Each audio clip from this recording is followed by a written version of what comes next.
Ẹ kú dédé wò ní gbogbo tẹ́ tí ń gbọ́. Iléeṣẹ́ Koiki Media ibẹ̀ la ti ń dábẹ́ ẹ̀dùn, ibẹ̀ la ti ń fọ̀ bí òwe. Lágbára Ọlọ́run, àárí bá ti ṣe àrọ́nà gbígbà. Àní ṣìṣì jẹ bẹ́ẹ̀ là ní ṣì mu. Àní bọ́jọ́ lọ́jọ́ lọ bẹ́ẹ̀ là ní tẹnugbó bí ọ̀wọ̀. Ìjọ máa dé bájò fún wa, ìyá máa dé báyọ̀ fún wa. Mo kí gbogbo ẹ̀yin ọmọ aládé káàkiri orílẹ̀-èdè location 419 tí à ń pè ní Nàìjíríà. Ọlọ́run má jẹ́ ká jí rí yà, káyé wa kó má dàrú. Wọ́n ti sọ orílẹ̀-èdè yìí di orílẹ̀-èdè apànìyàn tó jẹ́ àwọn ẹlẹ́sìn Kìrìsìtẹ́nì nìkan ni wọ́n ń pa. Bẹ́ẹ̀ ni kò tí wọ́n sí wọn lójú pé àti Mùsùlùmí gan wọ́n ń pa wọ́n. Bọ̀ àwọn Kìrìsìtẹ́nì àwọn ni wọ́n ń pa jù. Ní Kaduna wọ́n pa èèyàn bíi 22. Wọ́n pa àwọn èèyàn ọjọ́ bíi 22 gbé lọ.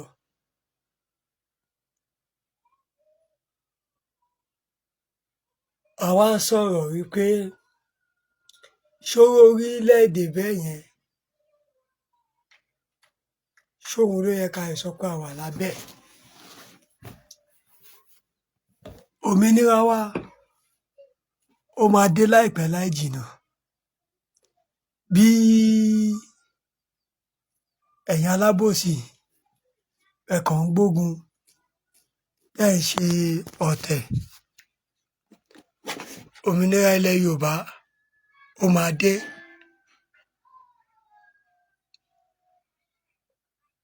Wọ́n lọ ń béèrè fún ìrànlọ́wọ́ Amẹ́ríkà lórí ètò ààbò. Ọ̀tọ̀ làwọn tó fẹ́ di kúùpù. Tí ìjọba bá da àwọn èèyàn ní di kúùpù, nípa ọmọ náà máa gbàjọba mọ́ wọn lórí. Ṣùgbọ́n ìjọba táwọn ṣe yìí, àwọn ìjọba no mercy ni, wọn ò nójú àánú. Ìjọba bámbám ni mo yó, èmi mọ̀ pé bí ń pọmọ ẹnìkankan. Wọ́n sọ kidnapping, wọ́n sọ di business.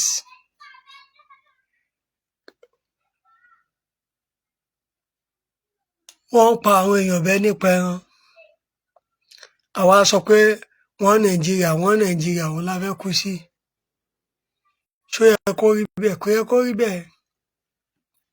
Kò yẹ kó rí bẹ́ẹ̀ rárá.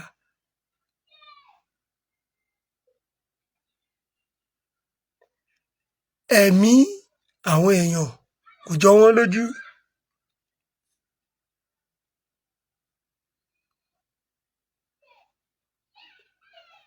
Ọ̀rọ̀ election 2023, 2027 òun ló wà lọ́kàn wọn.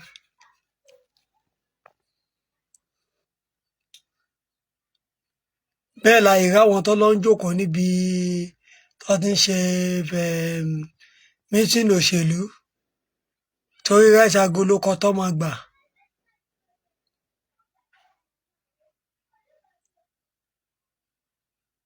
Wọ́n ò rò tàtúbọ̀tán.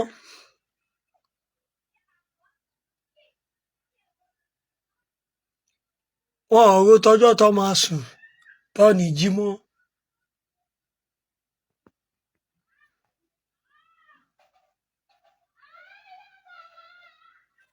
Ọ̀pọ̀lọpọ̀ àwọn èèyàn wa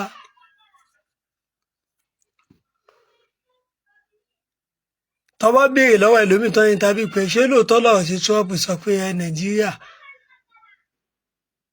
orílẹ̀-èdè tó yẹ pé pàtíkúlà wọn Christian ló ń pa. Ẹlòmíì máa torí ráìsì tó ń gbà torí kan kò ní sóòótọ́, kò ní sóòdodo ọ̀rọ̀. A ní wọ́n ń ba Nàìjíríà jẹ́ ni.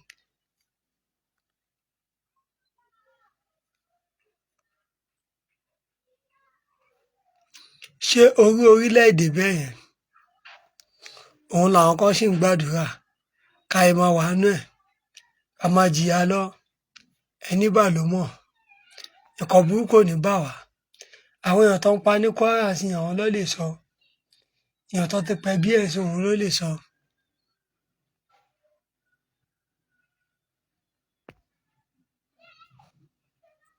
torí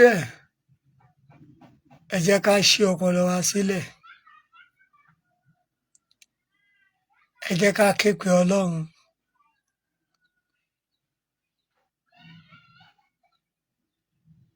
pé òmìnira ilẹ̀ Yorùbá k'Elédùmarè kó gbà á fún wa.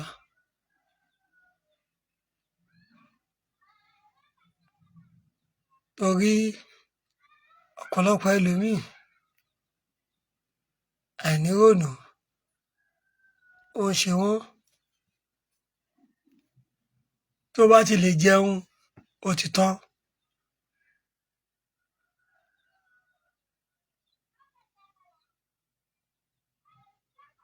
kò fọjọ́ kan ronú pé àwọn tí wọ́n ń pa iye àwọn tí wọ́n ń mú iye tó ń ṣe kinní èèyàn alára ẹran bíi tòun mà níwọ̀n kò sí ilé tó kàn wọ́n ṣe bámbámo yó àwọn ọmọ kébí ń pọmọ ẹnìkan kan.